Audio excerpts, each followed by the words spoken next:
वैदिक काल चल रहा था ना, कौन सा? वैदिक काल में क्या क्या पढ़ लिया हम लोगों ने?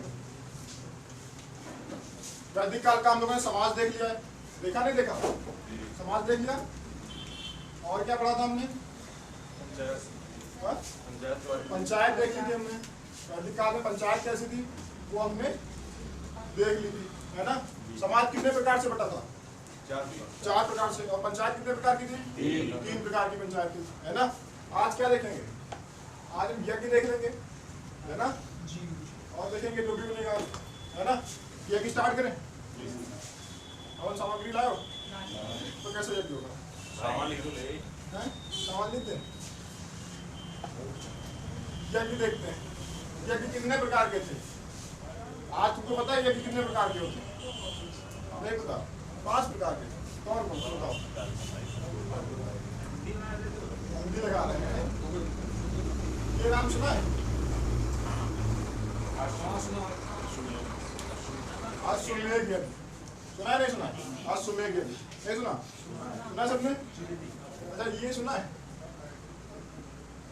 वाजपेयी यज्ञ नहीं सुना? अच्छा ये वाला जरूर सुना होगा, राजश्रेय यज्ञ सुना है? इसको राजसूय यज्ञ भी कहते हैं। क्या कहते हैं? राजसूय यज्ञ, है ना। ये तो सुना होगा, है ना। किसका बच्चा बोला है? अंदर का उत्तर बोला है। चलो देखते हैं यज्ञ कितने प्रकार के थे वैदिक काल में? 3 प्रकार के यज्ञ थे। कौन कौन से? अश्वमेध यज्ञ, राजश्रेय यज्ञ और वाजपेयी यज्ञ, है ना। 3 प्रकार के यज्ञ थे। अश्वमेध यज्ञ क्या होता है? किसी को पता है? अश्वमेध यज्ञ क्यों कराया जाता है? ये किसी को पता है? विश्व विजय करने के लिए। अच्छा देखो, जब भी कोई बहुत ज्यादा ताकतवर हो जाता है ना, तो फिर हर आदमी से भिड़ता रहता है। जब तुम ज्यादा ताकतवर हो जाओगे, सड़क पे निकलोगे तो निकलते निकलते तुम ऐसे कंधा मार दोगे, है ना। यही करते हो नहीं करते हो? तो जिसके पास ज्यादा ताकत होती है वो फिर लड़ने की सोचता रहता है ना। तो राजा भी ऐसे ही करते थे। जिस राजा के पास ज्यादा ताकत हो जाती थी, पावर ज्यादा हो जाती थी, तो क्या करता था? हाँ, वो लड़ाई करने के लिए तैयार रहता था हर समय की, आओ लड़ो तुमसे, है ना। तो उसी को कहते हैं, वो साम्राज्य विस्तार करने के लिए करता था। तो अश्वमेध यज्ञ क्यों होता था? साम्राज्य के विस्तार के लिए, है ना। हाँ हाँ, उसी के हिसाब से देखो इसमें क्या होता था, कैसे होता था। राजा क्या करता था, उसको लगता था कि हमारे पास पावर अच्छी खासी है, किसी से भी लड़ सकते हैं, तो क्या करेगा? अपने पंडित को बुलाएगा और एक सफेद घोड़ा देगा। अगर उनसे पूछा जाए अश्वमेध यज्ञ में किस प्रकार का घोड़ा होता था, तो सफेद घोड़ा होता था, है ना। तो एक बढ़िया चमचमाता सा सफेद घोड़ा देगा, पंडित जी को बुलाएगा, कहेगा इसकी पूजा करो, सजाओ इसको, छोड़ दो इसको। जहां जहां जाएगा, जैसे मान लेते हैं एक राजा है जिसका साम्राज्य यहाँ तक है, ठीक है ना, इसने छोड़ दिया अपने आप को, है ना, अपने आप को, घोड़े को छोड़ दिया अपना भाई, जो अश्व है इसका, है ना, पूजा वूजा करा करके यज्ञ करा लिया। कौन सा? अश्वमेध। उसके बाद में छोड़ दिया घोड़ा, है ना। अब ये घोड़ा इधर उधर कहीं भी जा सकता है। मान लेते इधर कोई दूसरा साम्राज्य है और इसका यहाँ पे छोटा सा गाँव है ना। अब ये क्या करेगा? घोड़ा यहाँ से जा करके इसके दूसरे साम्राज्य में घुस जाएगा, खुला है, कहीं भी जा सकता है ना।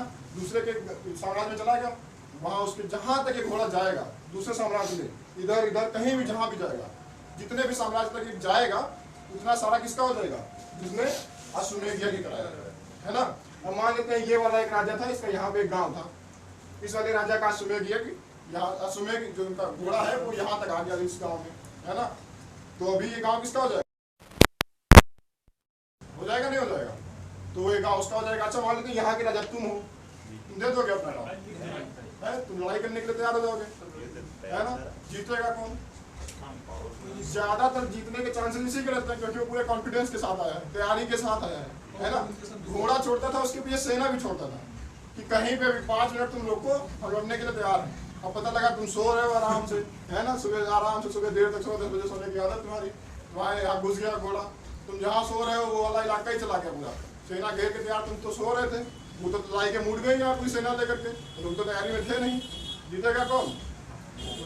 जिसका यज्ञ हुआ होगा, क्योंकि वो पूरी तैयारी के साथ उसकी सेना उसके साथ में लगी हुई है ना। और तुम तो आराम से निश्चिंत बैठे हो कि हमें क्या दिक्कत है, है ना, तुमको कोई खबर ही नहीं कि तुम्हारे यहाँ आक्रमण होने वाला है ना, तो जीतने के चांसेस उसके रहते थे जो यज्ञ कराता था, है ना। तो इसमें बचने के उपाय क्या हो सकते थे? हाँ, बचने के उपाय यही है तुम्हारे पास, किया तो अपना साम्राज्य दे दो। ऐसा उपाय नहीं हो सकता अच्छी सी घोड़ी पाल लो तुम, है ना। अच्छा ये भी तो हो सकता है कि अच्छी सी घोड़ी पाल लो, है ना, उसको दूसरी तरफ भगा दो जाएगा घोड़ा, कहाँ जाएगा? बस तुम्हारा टेंशन ही खत्म, है ना। और ऐसा भी हो सकता है ना पसंद आए उसको, है ना, डिसेंट सा घोड़ा हो तो क्या करोगे? 4-5 बाउंड्री कितना बनाओगे? साम्राज्य होगा पूरा, हिंदुस्तान में कितना बाउंड्री बनाओ तुम, हाँ घोड़ा बांध लोगे तो उसी पे तो लड़ाई होती थी। तो यही होता था कि एक चुनौती हो जाती, यही तो लड़ाई का कारण होता था। देखो अगर कोई दूसरा राजा उसका घोड़ा पकड़ लेता था तो ये सीधी चुनौती हो जाती थी कि लड़ाई होनी, है ना। अगर तुम्हारे यहाँ से होके निकला और तुमने पकड़ा नहीं उसको तो मतलब तुमने अपना साम्राज्य छोड़ दिया उतना जहाँ से होके निकला है, मतलब तुमने पराधीनता स्वीकार कर ली है। और अगर तुमने बांध लिया कि मेरे यहाँ से आ तो गया है लेकिन अब वापस नहीं जाएगा, है ना, डायलॉग मार दिए कि हमारे साम्राज्य में आने वाले के पैरों के निशान तो मिलते हैं तो जाने वालों के पैरों के निशान नहीं मिलते, है ना। तुमने पकड़ लिया उसको तो ये सीधी लड़ाई हो जाती थी, है ना, कि अब होगा युद्ध, है ना। तो तुम्हारे पास चांसेस क्या है? मान लेते घोड़ा तुम्हारा डिसेंट है, तुम 4-5 घोड़ी बढ़िया बढ़िया पाल लो, है ना, एक नहीं तो दूसरी सही, वही तो पसंद आएगी, भगा दो चारों तरफ और घोड़ा कंफ्यूज हो जाएगा। तो बचने के एक तरीके ये हो सकता था। वाजपेयी यज्ञ में क्या होता है? किसी ने देखा वाजपेयी यज्ञ क्या होता है? इसमें सबने देखा है। आज अगर सबसे ज्यादा तरीके से अगर कोई यज्ञ होता तो यही होता है, वाजपेयी यज्ञ नहीं होता। इसमें क्या होता है? देखो 26 जनवरी और 15 अगस्त पे देखा तुमने क्या होता है? 26 जनवरी और 15 अगस्त पे परेड होती देखी, है ना। परेड मतलब क्या होता है बताओ? परेड मतलब वाजपेयी परेड में तुमने देखा होगा शक्ति प्रदर्शन होता है ना। जितने हथियार तुम्हारे हैं तुम अपना एक से एक हेलीकॉप्टर निकाल लोगे, सारे प्लेन फाइटर जेट निकाल लोगे, है ना, सारे हथियार निकाल के दिखाते हो। क्यों दिखाते हो? सामने वाले को दिखाते हो कि देखो हम भी इतने पावरफुल हैं, हल्के में मत लेना, है ना। ये ना सोचना कि तुम हमारे पर हमला कर दोगे हम छोड़ देंगे, है ना। सामने वाले को पहले से ही डरा के रखने के लिए क्या होता है? वाजपेयी यज्ञ होता है ना, शक्ति प्रदर्शन करने के लिए, है ना। और आज तो यही होता है 26 जनवरी 15 अगस्त में तो यही होता है नहीं होता है? 26 जनवरी पे होता है हर साल, 26 जनवरी 15 अगस्त पे, है ना। हमारी परेड निकलती है दोपहर शाम तक हो जाता है, कभी कभी चलती रहती परेड, हथियार ही नहीं खत्म होते। ये पाकिस्तान का है, वहाँ भी परेड होती है ना, वो भी वाजपेयी यज्ञ कराता है। उसमें क्या होता है? 15 मिनट के बाद खत्म, रैली खत्म उसकी इतने दिखाएंगे, है ना। वही अलकायदा, है ना, वही सारे आतंकी दिखा के खत्म, है ना। तो उनका चलता नहीं। तो ये हो जाता है वाजपेयी। इसमें क्या होता है? शक्ति प्रदर्शन करता है अपना आदमी, है ना। जिसके पास भी शक्ति होती है वो अपना शक्ति प्रदर्शन करता है। ये एक प्रकार का यज्ञ होता था वैदिक काल में, ठीक है ना। फिर आता है राजश्रेय यज्ञ या जिसको कहते हैं राजसूय यज्ञ, है ना। दोनों ही नाम याद रखना, एक ही जैसे। इसमें क्या होता है? राजश्रेय यज्ञ क्या होता है? इसके बारे में कोई आइडिया है क्या होता है? अच्छा बाहुबली मूवी देखी आपने? दूसरे को राजा बनाया था।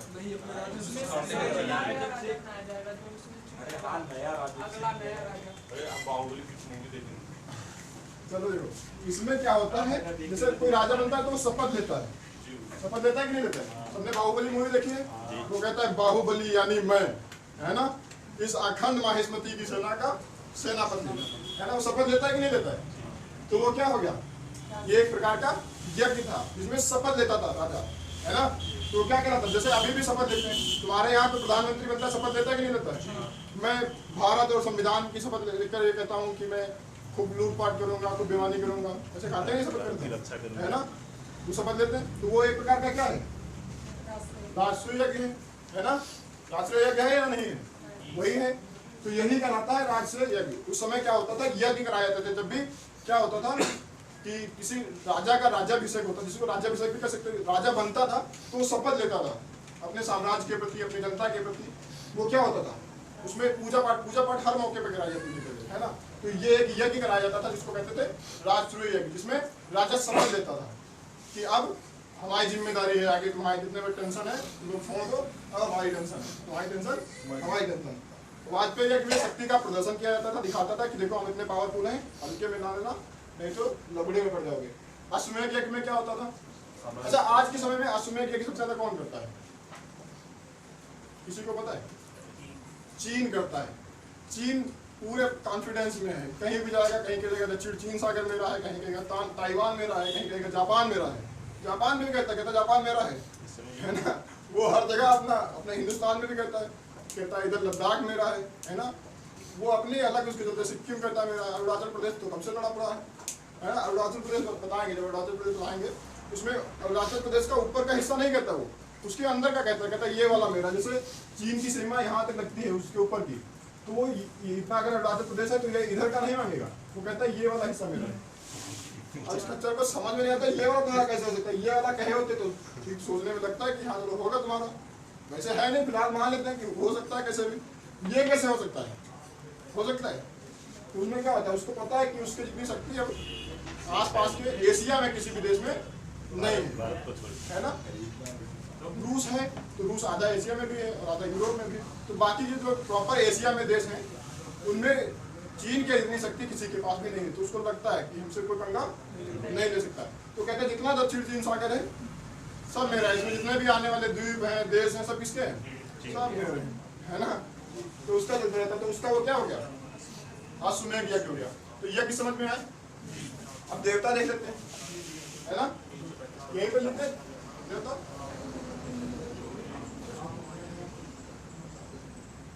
देवता कौन कौन से थे? देखो, जो आज के समय में देवता सबसे ज्यादा मानता तुम किसको देते हो? सबसे ज्यादा वैल्यू किस देवता देते हो? तो सबसे बड़े देवता है ना। कौन कौन से देवता हैं जिनको तुम कहते हो कि ये आज के समय में सबसे बड़े देवता हैं? कुछ भी अपने हिसाब से बताओ जिनको तुम कहते हो ये सबसे बड़े। 3 देवता मानते हो, ब्रह्मा विष्णु महेश, यही तीनों बड़े देवता हैं, है ना। वेदों में इन तीनों को ही बताया, इनकी चर्चा ही नहीं कही है ही नहीं, ठीक है ना। इनमें सबसे बड़े देवता जो है जिनका सबसे ज्यादा वर्णन होता है उन्हीं को देवता मानेंगे, है ना। जिनका सबसे ज्यादा वर्णन होगा, जो सबसे ज्यादा बार प्रयोग किए गए होंगे मंत्रों में, जिनके मंत्र ज्यादा होंगे उसको हम ज्यादा वैल्यू देंगे, है ना। तो ना ही शंकर जी हैं वेदों में, इनकी ज्यादा चर्चा हुई है, ना ही विष्णु जी की और ना ही ब्रह्मा जी की। तो इनकी तीनों की ज्यादा चर्चा नहीं हुई है। सबसे ज्यादा चर्चा किसकी हुई है? हाँ, गणेश जी की। तो शंकर जी की नहीं है तो गणेश जी कहाँ से आ जाएंगे? हाँ, सूर्यदेव नहीं, सबसे ज्यादा इंद्र की है चर्चा। इंद्र को और क्या नाम से जानते हैं? पुरंदर कहते हैं। पुरंदर मतलब क्या होता है पता है किसी को? हाँ जी, इंद्र पदवी नाम है। हाँ, इंद्र पदवी का नाम है? नहीं, इंद्र पदवी का नाम नहीं है, देवराज पदवी का नाम है। देवराज भी इंद्र का पर्यायवाची है ना। देवराज एक पदवी का नाम नहीं, ऐसा नहीं, वो देवराज हो जाता है। इंद्र एक आदमी का नाम है जो देवता है ना। और देवराज उसकी पदवी है, क्यों? देवताओं का राजा है, ठीक है ना। देवराज पदवी है, जबकि देवराज भी इंद्र का ही पर्यायवाची है, ठीक है ना। इसको पुरंदर के नाम से भी जानते हैं। पुरंदर का मतलब समझते क्या होता है? किला। किला जानते हो? वही किला, उसी को कहते हैं पुरंदर। तो पुरंदर पूरे किले का मालिक हो जाएगा, तो क्या हो जाएगा? इंद्र राजा हो जाएगा, देवताओं का राजा। तो सबसे ज्यादा चर्चा किसकी हुई है? इंद्र की। वेदों में कितने बार इनका वर्णन किया गया है, कितने बार इंद्र शब्द का इस्तेमाल किया गया है, या इंद्र की चर्चा हुई है, ये क्वेश्चन पूछ दिया जाता है। तो लगभग 250 बार, कितने बार? 250 बार इंद्र का वर्णन किया गया है, ठीक है ना। अच्छा, हाँ हाँ, इनका वर्णन कितनी बार है? 250 बार, है ना। ये ऐसे पूछता है ये क्वेश्चन कि इंद्र का वर्णन कितनी बार किया गया, या सर्वाधिक वर्णन किसका हो? सर्वाधिक इनका ही रहेगा। किसका रहेगा? इंद्र का ही सबसे ज्यादा वर्णन किया गया है, ठीक है ना। सबसे ज्यादा वर्णन किसका मिलेगा? इंद्र का। अच्छा, इंद्र किसके देवता हैं? हाँ? इंद्र किसके? देवों के देवता इंद्र हैं। फिर महादेव कौन है? देवों के देवता महादेव है। इंद्र कौन है? हाँ, वर्षा के देवता है। किसके देवता है? वर्षा के देवता है। और किसके देवता है? हाँ हाँ, वर्षा के लिए देवता इंद्र कौन है? इंद्र है ना। यहाँ वेदों की बात कर रहे हैं। अभी तो इंद्र की पूजा कोई करता है? श्री कृष्ण जी ने कहा था कि कोई इंद्र की पूजा नहीं करेगा। वर्षा के लिए ये जिम्मेदार बिल्कुल भी नहीं है ना। बताया था नहीं बताया था कि कोई भी जरूरी नहीं है। वर्षा के लिए जिम्मेदार अगर कोई है तो कौन है? ये मत करो यार, वर्षा के लिए जिम्मेदार कौन है बताओ? वर्षा के लिए तुम जिम्मेदार, तुम्हारी पूजा करना स्टार्ट करें। वर्षा के लिए जिम्मेदार कौन रहेगा बताओ? वर्षा के लिए जिम्मेदार अगर कोई है तो वो प्रकृति है ना। तो श्री कृष्ण ने भी यही कहा कि अगर तुमको पूजा करनी है तो किसकी करो? प्रकृति की पूजा करो, है ना। और किसी की पूजा करने की कोई जरूरत नहीं है। तुम प्रकृति को अच्छे से रखोगे, उसको मेंटेन करके रखोगे तो प्रॉपर वर्षा होगी, है ना। होगी या नहीं होगी? तो तुमको प्रकृति के साथ छेड़खानी नहीं करना है। जो भी तुमको पेड़ लगाने हैं, राधे नहीं है वो पेड़ लगाता है, बाकी कोई लोग लगाते हैं पेड़, एक दो लोग। अभी वो नहीं कि साल 6 महीने में लगा दिए, नहीं 2-3 साल बहुत लगाते हो। तो देखो पेड़ों की जरूरत है हमारी प्रकृति में आज के समय में, है ना। जो टेम्परेचर बढ़ता है यहाँ पे पंखा चलाने की भी ज़्यादा जरूरत पड़ती है, 4-4, 5-5 पंखे लगाने पड़ जाते हैं दोपहर में। क्यों जरूरत पड़ जाती है? क्योंकि आज पेड़ ही खत्म है, इसलिए टेम्परेचर बढ़ता जा रहा है। हम लोग अपनी आवश्यकता के अनुसार पेड़ों को काटते रहते हैं, है ना।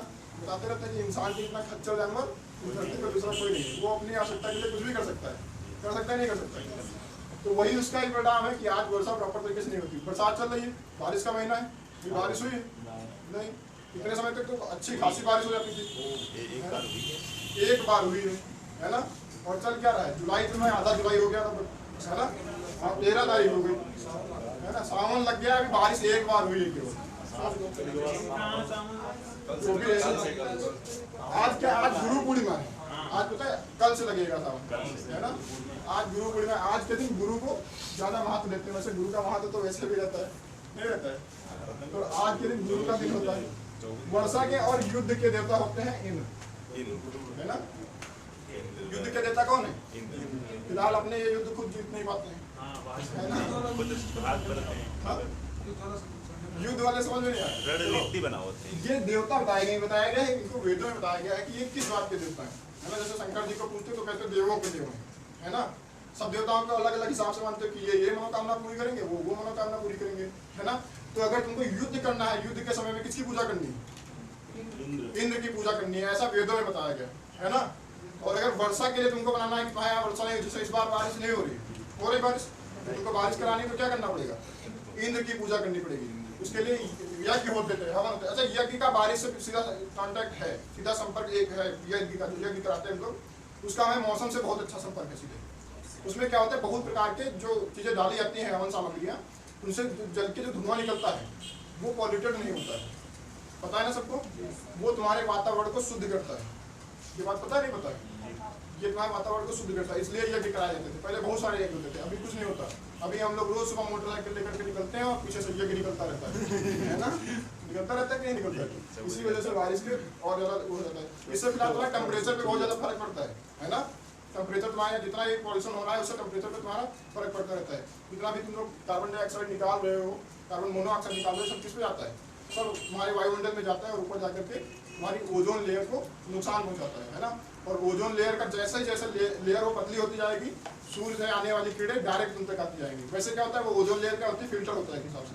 वहाँ से आने वाली कीड़ों को फिल्टर करके जो ठीक है तुम तक जाली चाहिए, जितना नॉर्मल चाहिए उतना ही तुम तक पहुँचे, है ना। वैसे क्या होगा, अगर ये ओजोन लेयर ना हो तो बहुत ज्यादा तेज कीड़े आएंगी, हाँ सीधे आएंगी और तुम लोग उसको झेल नहीं पाओगे, इतना ज्यादा आएंगे। क्योंकि हम लोग बहुत पास है सूर्य से, है ना।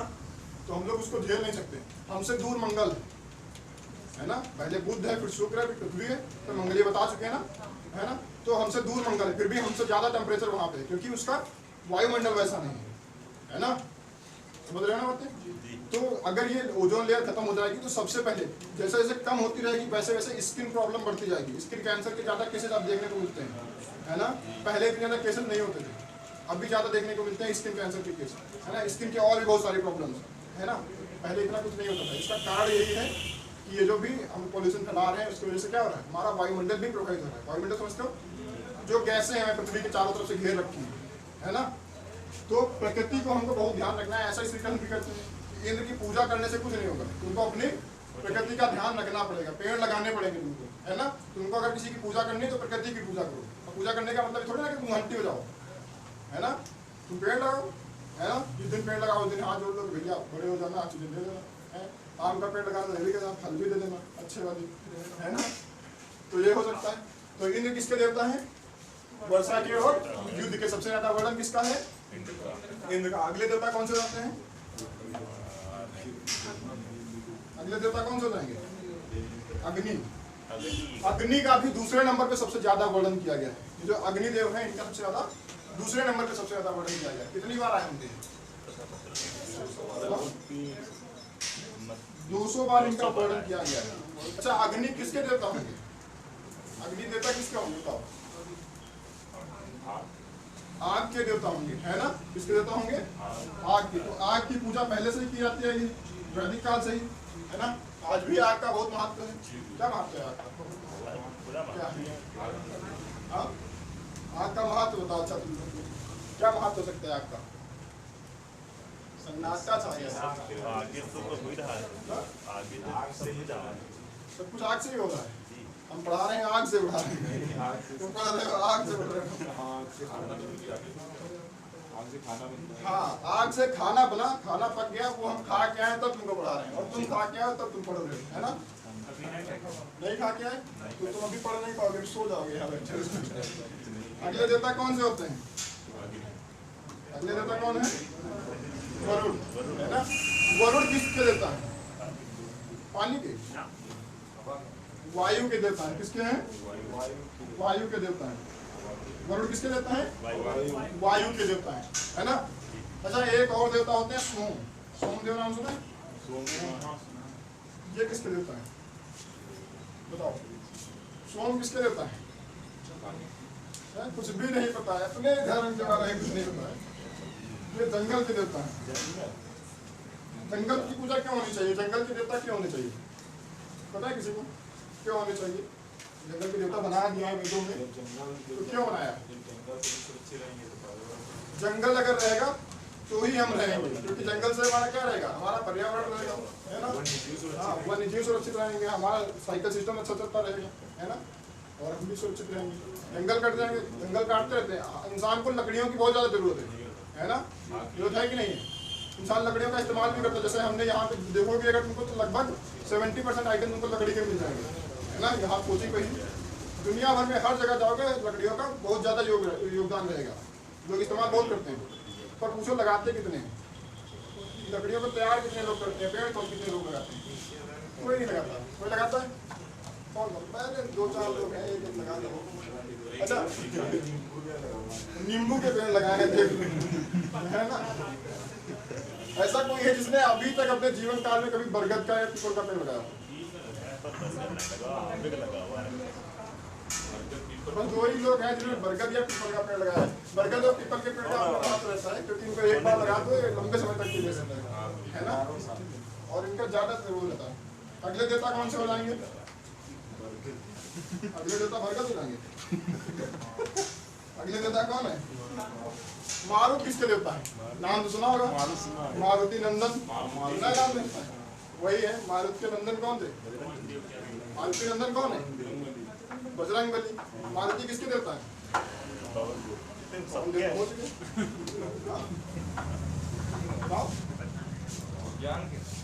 नहीं, मारुति मतलब तूफान के देवता है। वायु है जो आराम आराम से चलती है, तूफान है जो बवंडर लेके आ जाए, है ना? तो ये किसके देवता हो जाएंगे? तूफान, बवंडर नहीं, तूफान की देवता। किसके देवता? तूफान की देवता। कहते हैं कि जितना मारुति की वेग होती है, मतलब तूफान का वेग होता है, उससे ज्यादा हनुमान की वेग थी, है ना? कई गुना। हाँ, उनसे कई गुना ज्यादा वेग थी कि उनसे भी ज्यादा स्पीड से वो चल सकते थे, उड़ सकते थे, है ना? इसलिए उनको मारुति नंदन कहते हैं, ठीक है ना? अब कौन से देवता बचे? एक बचे रुद्र, यहाँ दिखेगा नीचे जी, रुद्र। रुद्र किसके देवता है? रुद्र किसके देवता है? क्रोध की, है ना? रुद्र किसके देवता है? क्रोध के देवता है। जितना भी गुस्सा, जितना भी क्रोध, आक्रोश, इतना किसके पास रहेगा? रुद्र के पास, है ना? तो इतने सारे देवता नाम याद हो जाएंगे, है ना? यही देवता है जिनका वर्णन वेदों में ज्यादा किया गया है। बाकी के जितने हैं जानते हो, शंकर जी की या विष्णु जी की या ब्रह्मा जी की या कोई भी पूछते हो, इतना वेदों में भी चर्चा नहीं की गई। वेदों में सबसे ज्यादा महत्व किस देवता को दिया गया है? इंद्र को। दूसरे नंबर पे अग्निदेव को। इंद्र का वर्णन कितने बार किया गया है? 250 बार, है ना? 250 बार। और अग्नि देवता का, इंद्र का दूसरा नाम पुरंदर, है ना? और वायु के देवता वरुण। युद्ध के देवता, युद्ध के देवता सामने लिखा है। युद्ध के देवता कौन? तो सबसे ज्यादा बार युद्ध हारा हो, है ना? युद्ध हारने पे भागता कौन था? इंद्र। किसके पास जाते थे? सबसे पहले ब्रह्मा जी के पास जाते थे, फिर किसके पास? ब्रह्मा जी तो युद्ध कराएंगे नहीं किसी से, है ना? तो ब्रह्मा जी के पास भाग के क्यों जाते थे पता है? क्योंकि जो युद्ध करने इनसे आता था वो ब्रह्मा जी का ही भक्त होता था, है ना? तो सबसे पहले इनके पास भाग के आते थे कि भाई साहब देखो यार तुम गलत कर दिए हैं, हमारे पीछे पड़ गए तो सबसे पहले उन्हीं के पास जाते थे। वो कहते थे अब तो हमने जो करना था कर दिया, अब कुछ नहीं हो सकता, है ना? अब तुम दूसरे जगह जाओ। तो कहाँ जाते थे? शंकर जी के पास। और शंकर जी तपस्या करने में तो महायोगी हैं, जुटे पड़े आराम से, सुन ही नहीं रहे, तुम चिल्लाते हो, है ना? फिर किसके पास भाग के जाएंगे? फिर वो फाइनल कर देंगे, है ना? जो भी फाइनल होगा कौन करेगा? विष्णु जी। नारद के पास नारद सजेशन देते हैं नारद सजेशन देंगे कि पहले कहाँ जाना है, वो गाइड है ना? देवताओं के गाइड कौन है? नारद। तो ये देवता सारे याद हो जाएंगे। ऐसे नाम इनके याद कर लेना कौन किस चीज के देवता है। दो ही मेहनत हमारे इंद्र और अग्नि, इन्हीं का ये भी पूछ दिया जाता है कितने बार वर्णन किया गया, सीधा सीधा क्वेश्चन इस पे आ जाता है। दूसरा ये आ जाता है वर्षा और युद्ध के देवता, ये इंपॉर्टेंट है बस। बाकी इसमें जो देख लेना जो भी आ जाए, है ना? हमने देख लिया, समाज देख लिया है, पंचायत देख लिया, और क्या देख लिया था? यज्ञ देख लिया है ना? अब क्या देखेंगे? नदी देख लेंगे, है ना? नदियां देख लेंगे, उस समय की कौन कौन सी नदियां थी, उनके नाम क्या क्या हुआ करते थे, क्योंकि नदियों से सीधे क्वेश्चन आते हैं कि इस नदी को वैदिक काल में क्या कहते थे, है ना? या इसका पुराना नाम क्या है, ऐसे पूछ लेते थे। तो नदियां देख लेंगे, उनके पुराने नाम देख लेंगे, है ना?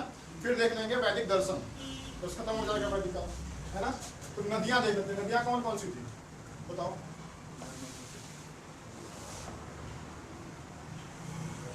हमने तुमको बताया था वैदिक काल के लोग कहाँ पे ठहरे थे? सप्त सैंधव प्रदेश में, है ना? कितनी नदियां थी वहां पे? 7 नदियां थी। तो सबसे पहले तो वही 7 नदियां देख लेते हैं, है ना? 7 नदियां कौन कौन सी? सब लोग बता, क्रम से बताना, देखते हैं किसको किसको क्रम पता है। बताओ। सिंधु के बाद झेलम आता है, तुम्हारा बहुत बार चुनाव आ चुका है। सिंधु के बाद में क्या आता है? झेलम आता है। कौन सा आता है? फिर चिनाब, अगला रावी, अगला व्यास, और किसी को नहीं था, एक ही को बाकी सतलज।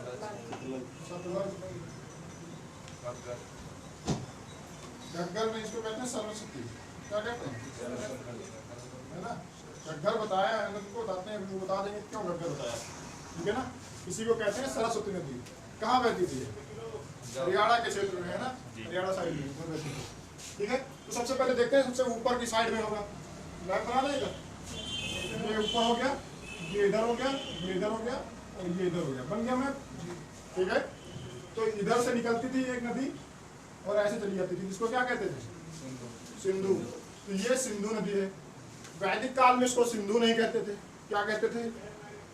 सिंधु नदी को क्या कहते थे वैदिक काल में? इसको याद करने में बड़ा आसान है, इसको सिंध कहते थे। क्या कहते थे? बस छुटाव की मात्रा खत्म हो गई है ना? वैदिक काल में इसको क्या कहते थे? सिंध नदी कहते थे। झेलम को क्या कहते थे? झेलम का नाम ऐसे नहीं होता कि ऊपर से एक ही मात्रा हटाते झलम कर दो, है ना? सबने मात्रा हट के काम नहीं चलेगा, है ना? इसको क्या कहते थे? वितस्ता कहते थे, है ना? क्या कहते थे? वितस्ता कहते थे। झेलम नदी कौन सी थी? वितस्ता, है ना? अच्छा, हमने तुमको बताया था कि झेलम के किनारे सिंधु घाटी सभ्यता में कौन सा एक क्षेत्र शहर पाया गया था? सिंधु घाटी सभ्यता का ऐसा कौन सा शहर है कि झेलम नदी के किनारे पाया गया था? है किसी को याद? झेलम यहाँ से निकलती है और ऐसे बह जाती है, बताओ। यहाँ पे एक था झेलम नदी के किनारे, तो सिंधु और झेलम के बीच में, सिंधु और झेलम के बीच में कौन सा शहर था? मांडा। भूल गए सब, खत्म, बाय बाय, खत्म हो गया। क्या सब था? डिवीजन का हमने पहले ही कहा था, जो यहाँ क्लास में याद नहीं कर पाया, हिस्ट्री उसको घर में याद कभी नहीं होती। हिस्ट्री तुमको लगेगा बड़ा एक्साइटेड लगेगा कि यहाँ से पढ़ते हो पूरा मन लगता है, खूब हंसते हो यहाँ पे बैठ के, फिर घर में कभी पढ़ने का मन नहीं होता होगा। कभी पढ़ा है किसी ने? नहीं होता। हमने पहले बताया था, होगा ही नहीं, होगा ही नहीं, है ना?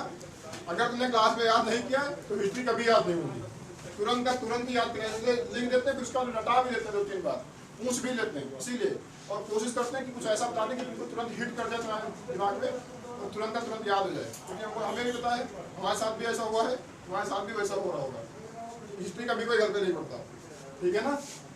तो यही तो कोशिश किया करो कि सारी हिस्ट्री में जितनी चीज़ें हैं वो यही याद कर जाओ, बोर्ड पे ही रहें तब तक उनको याद हो जानी चाहिए, पूरा छाप लो, इमेज बना लो, और जब कॉपी पे लिखो तो बार बार देखना ना पड़े क्या है, ऐसे लिखना क्या है, एक बार देख लो, पूरा स्कैन कर लो, फिर फटाफट लिख लो, ऐसे किया करो, है ना, तभी हिस्ट्री याद होगी।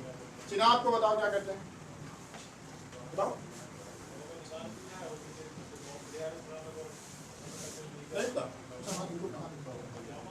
उसको कहते हैं अस्किनी, क्या कहते हैं अस्किनी, है ना। चिनाब को क्या कहते थे, रावी को क्या कहते थे, रावी को कहते थे परुसड़ी, क्या कहते थे रावी को परुसड़ी, है ना, परुसड़ी नदी कहते थे, रावी को क्या कहते थे परुसड़ी, चिनाब को अस्किनी, झेलम को पता है, मात्रा डाली नीचे से खत्म। व्यास को अच्छा ये वाली बता देंगे तुम लोग भूलोगे नहीं, व्यास का तुम लोग नहीं भूलोगे। एक एक्ट्रेस होती है, तुमको पता है, जो बहुत ज्यादा हाफती है, ऐसे वो ऐसे हाँ हाफती ज्यादा है, ऐसे पता है किसी को नहीं पता, देखा नहीं है, सबने देखा बिपाशा बसु, देखा ही नहीं। एक समय की क्या होती थी, एक समय की कैटरीना कैफ होती थी, है ना, तो ये वही है, इनको याद कर लेना। व्यास जी, जिनको देख के व्यास जी भी पिघल जाए, वो क्या है, विभाषा है, ठीक है ना, याद कर लेना, ठीक है। सतलज, ये भी आसान है, इसको भी आसान से याद कर सकते हो, हो जाएगा नहीं, याद हो जाएगा। शतुद्री जाएगा नहीं, हो जाएगा, नाम मैच करता है, सतलज शतुद्री याद हो जाना चाहिए, जैसे सतलज वैसे शतुद्री याद हो जाएगा, है ना। याद करने में कठिन कौन सा रहेगा, झेलम का सस्ता, चिनाब का अस्किनी, बाकी सारे याद हो जाएंगे। ये याद कर लेना कि व्यास जी भी पिघल जाते हैं, जिनसे कौन है विपाशा बसु, है, याद कर लेना। जैसे रावी को परुसड़ी, ये याद रहता है, इसकी थोड़ा साउंड एक जैसा लगता है ना, ये याद रहता है रावी परुसड़ी, है ना, सिंध विपाशा सही है, बाकी कोई नहीं। तो सतलज को क्या कहते थे, शतुद्री कहते थे। सरस्वती जो है, इसी को कहते थे घग्गर,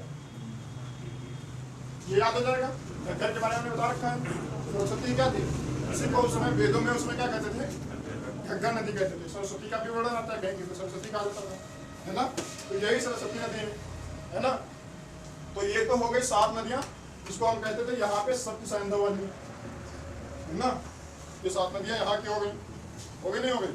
एक नदी बची है जिसके बारे में यहाँ पे पढ़ाया था, बिहार में पढ़ाए थे, नदी वाला पढ़ाए थे, गंगा का शुरुआत पढ़ाए थे, उसमें हमने तुमको पढ़ाया था गंडक, पढ़ाया था नहीं पढ़ाया था। तो ये सप्त सैंधव में तो आती नहीं है, क्योंकि ये तो बिहार साइड का है, नेपाल से निकलते हैं, बिहार में खत्म, है ना। बिहार के इधर सबसे पश्चिमी बॉर्डर पे होती है ना, बिहार के सबसे पश्चिम में कौन सी नदी बहती है, गंडक, सबसे पूरब में कोसी, इन्हीं के बीच में तो बिहार है ना। तो सबसे पश्चिम में कौन सी नदी थी, गंडक, जो यूपी और बिहार के बॉर्डर से होकर निकलती थी, है ना। तो ये वही वाली गंडक है जो नेपाल से निकलती थी और बिहार में जाकर के बहुत ज्यादा भीषण तबाही बना देती थी, है ना। इसमें इतना ज्यादा पानी हो जाता था कि हर साल बिहार में बाढ़ आती है ना।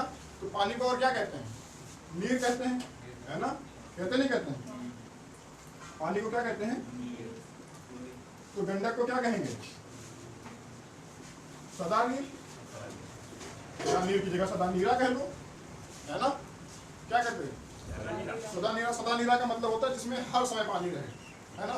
और कभी कभी तो ऐसा हो जाए कि 4 पाई बह जाए, है ना, बता रखा है ना ये। तो इसमें इतना ज्यादा पानी हो जाता है कभी कभी कि 4 पाई बह जाती है, तो गंडक क्या हो जाएगी, सदा नीरा, है ना। याद करें यहीं पे, है ना। सिंधु बताओ, सिंधु नदी को क्या कहते हैं, देखते नहीं था ना कोई लोग। झेलम, चिनाब, रावी और व्यास, और कौन से हैं, सतलज, शतुद्री, सरस्वती, गंडक, सदा नीरा। आसान है, यही भी याद हो गया। पहले तुम लोग इस पर ध्यान नहीं दे रहे थे कि यहाँ पे भी याद हो सकता है, जैसे कह दिया तुरंत याद कर लिया। याद करना कोई कठिन काम नहीं था, घर पे चले जाते तुम याद ही नहीं करते, कहते बेकार की चीजें।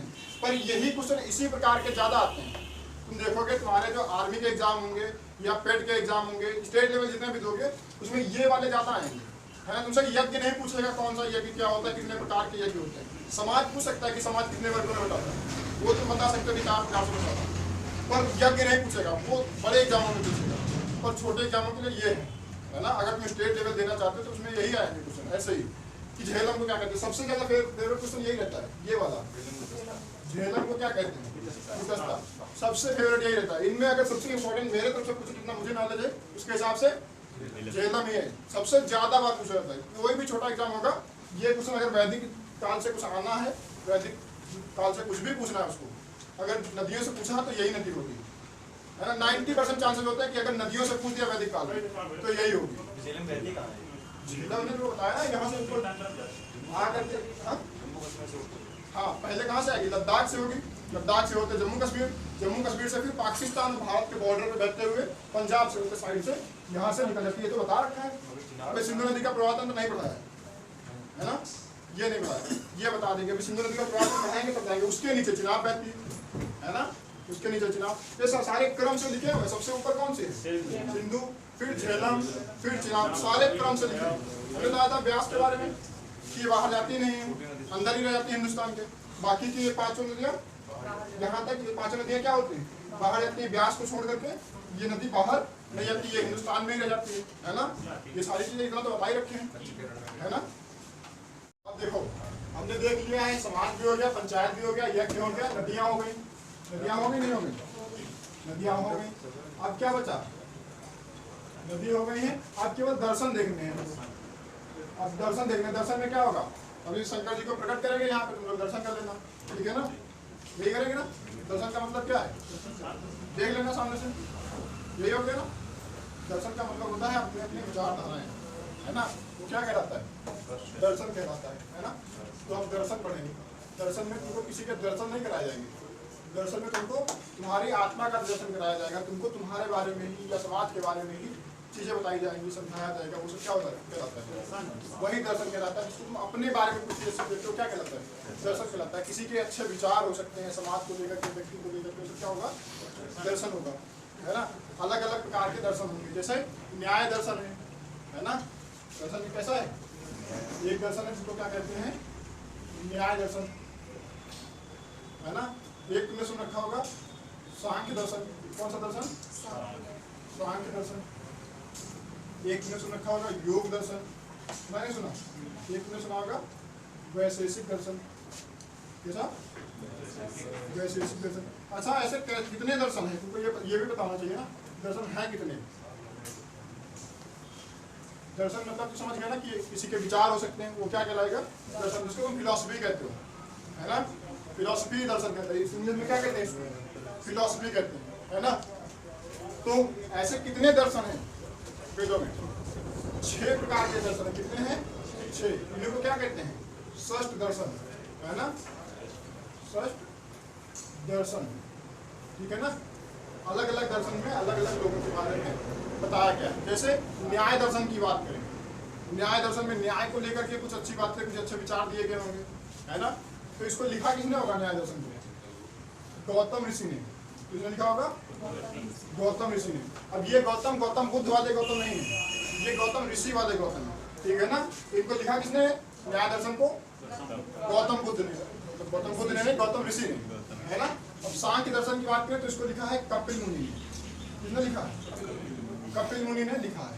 इसमें क्या है, जितनी भी तुम आज फिलॉसफी की किताबें पढ़ते हो, किसी ने बीए किया है फिलॉसफी लेकर के सब्जेक्ट, कोई है ऐसा जिसने बीए किया फिलॉसफी लेकर के, जिसने भी किया होगा उसको पता होगा कि सबसे सांख्य दर्शन पढ़ाया जाता है फिलॉसफी में, है ना। दर्शन शास्त्र लिया है किसी ने, फिलॉसफी नहीं लिया किसी ने। जो भी अगर कभी किसी ने पढ़ा होगा, तुम्हारे आसपास जानने वाले से पूछना, उसको ये पढ़ाया जाता है। कपिल मुनि का कौन सा, सांख्य दर्शन, है ना। यही होता है तुम्हारा फिलॉसफी, है ना, तो फिलॉसफी पढ़ाई जाती है। योग दर्शन अच्छा तुम लोग नहीं भूलोगे, सांख्य दर्शन हो सकता है भूल जाओ, किसने लिखा है, कपिल मुनि ने लिखा है, भूल जाओगे, पर योग दर्शन नहीं भूलोगे। बाबा रामदेव ने लिखा, योग दर्शन किसने लिखा है, बताओ। बाबा रामदेव ने लिखा है योग दर्शन, इसको लिखा है पतंजलि ने, पतंजलि बाबा रामदेव बनाए, पतंजलि बाबा रामदेव बनाए, ये पतंजलि ने बाबा रामदेव को बनाया है ना। पतंजलि एक ऋषि का नाम है ना, जिन्होंने योग के बारे में एक किताब लिखी जिसका नाम था योग दर्शन है ना। उसी का अध्ययन करके आज बाबा योग गुरु हो गए है ना। रामदेव बाबा क्या है, योग गुरु जो है, योग सिखाते हैं। तो इसी का अध्ययन कर लिया, पतंजलि अपना टाइटल बना लिया है ना। जितने भी ब्रांड हैं सब निकालते जा रहे हैं, ये प्रोडक्ट वो प्रोडक्ट सब क्या है, पतंजलि को ब्रांड बना दिया है ना। पतंजलि का भी काम हो गया, बाबा का भी काम हो गया, हो क्या नहीं हो गया। अच्छा एक क्या करो तुम लोग, वैशेषिक दर्शन जो है इसको लिखा था कणाद ऋषि ने। कणाद नाम सुना है, कणाद। इसमें इन्होंने बताया है कि जो भी संसार में जितनी भी चीजें हैं ये सब छोटे छोटे कणों से मिलकर के बनी है सबसे पहले है ना। उसके बाद में आए डाल्टन, डाल्टन ने भी यही कहा। डाल्टन का परमाणुवाद का सिद्धांत पढ़ा, साइंस वाले पढ़ोगे है ना। डाल्टन का परमाणुवाद का सिद्धांत पढ़ा है, वो भी यही कहता है। उससे पहले हमारे वेदों में, तो पहले बता दिया इन्होंने, कहा कि पूरा संसार कैसे बना है पूरा। हाँ, परमाणु के बारे में सबसे पहले जानकारी किसने दी, कणाद ऋषि ने है ना। तो डाल्टन वाला भी यही से आता है ना। तो वेदों में मिलेगा तुमको बहुत कुछ, पर उसको तुम सही से पढ़ पाओ तो है ना। तो उसको किताब मान लो कि ऐसे इसकी पूजा की जाती है, तो तुम लगाओ उसमें अगरबत्ती लगाओ, धूपबत्ती, घंटी बजाओ, कुछ नहीं मिलने वाला तुमको उसको तुम पढ़ो अपने हिसाब से, क्या कर सकते हो उसमें क्या निकाल सकते हो। अच्छा वो तुम्हारे ऊपर है, तुम निकाल सकते हो तो कड़ार से तुमको ये वाला सिद्धांत भी मिल जाएगा है ना। नहीं निकाल सकते तो तुम बजा के ऋग्वेद की पूजा करो, घंटी बजाओ, ओम जय जगदीश हरे करते रहो है ना। तो हमने बताया कितने दर्शन हैं, 6 दर्शन है ना। 4 हमने देख लिए है ना। 4 दर्शन सीधे सीधे हैं। 2 है मीमांसा है ना। क्या है, मीमांसा। तो कौन कौन सी मीमांसा है, एक का नाम है उत्तर मीमांसा और दूसरे का नाम है पूर्व मीमांसा। कौन कौन से हैं, हाँ 2 मीमांसाएं हैं। इनको हमने दोनों का अलग इसलिए बताया क्योंकि ये मीमांसाएं हैं, इनका भी दर्शन साहित्य में भी इनका वर्णन ये आता है, ये दर्शन साहित्य में ही ये आते हैं, ठीक है ना। तो बात करें उत्तर मीमांसा की। उत्तर मीमांसा की रचना किसने की, उत्तर मीमांसा की रचना की है वादरायण ने। किसने की है, वादरायण ने। और पूर्व मीमांसा की एक जैमिनी थे। कौन से ऋषि थे, जैमिनी थे। तो पूर्व मीमांसा की रचना किसने की, जैमिनी ने की, और उत्तर मीमांसा की वादरायण। यहीं पे याद करो, खत्म करो है ना, याद कर लो, यहीं पे खत्म हो जाएगा, नहीं हो जाएगा। न्याय के लिए गौतम ऋषि है ना, याद कर लेना। कैसे भी गौतम कहीं से रिलेट कर लेना, तुम्हारे आसपास कोई हो है ना, तो ज्यादा ज्ञान की बात बताता हूँ उनको। सांख्य दर्शन, कपिल मुनि है ना। फिलोसफी की बात है, कोई कपिल नाम का तुम्हारा दोस्त हो, हाँ ज्यादा बताता तो बता देना कि कपिल जो ये हो गए फिलोसफी की ज्यादा बातें करते हैं, फिर राशि वाला क्या जीत ले वर्ल्ड कप, ज्यादा ज्ञान करते हैं है ना। तो सांख्य दर्शन हो गया वहां से। योग दर्शन पतंजलि है ना, ये तो याद ही रहेगा, उसको भूलोगे नहीं। वैशेषिक में क्या है, कड़ाद। कड़ाद से नाम याद रखो, कड़ाद इसमें क्या दिया गया वैशेषिक दर्शन में, परमाणुवाद का सिद्धांत यहीं से आया है ना। डाल्टन ने तो बाद दे दिया, पहले हमने यहीं से स्टार्ट किया ना, उससे पहले हमारा लिखा जा चुका है। तो ये कहाँ से आया, कड़ाद से ही आया है ना। तो वैशेषिक दर्शन से हमारा ये परमाणुवाद का सिद्धांत निकला था वेदों में। फिर उत्तर मीमांसा की बात करें तो उत्तर मीमांसा किसने लिखा, वादरायण ने। और पूर्व मीमांसा जैमिनी। ऐसे खत्म कर देना, याद कर लेना, यहीं पे हो जाएगा नहीं हो जाएगा, शाम को